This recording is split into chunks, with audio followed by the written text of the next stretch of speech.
ದಾಸವಾಳಿಗೆ ಹೋಗಿ ಅಲ್ಲೇ ಇದು ಮಾಡ್ತೀನಿ ಅಲ್ಲಿ ಇದು ಮಾಡಲ್ಲ ನೀವು ಯಾಂದ್ರಿಗೆ ಇದು ಮಾಡಿದ್ಮೇಲ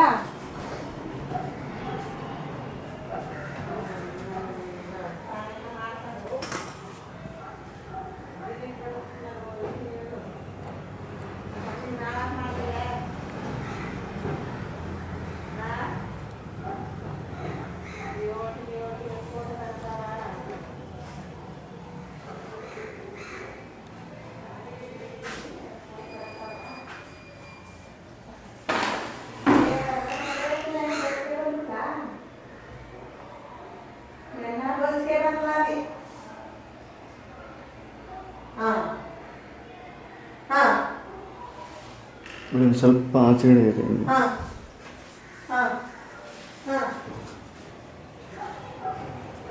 ಯೋಪಟಿ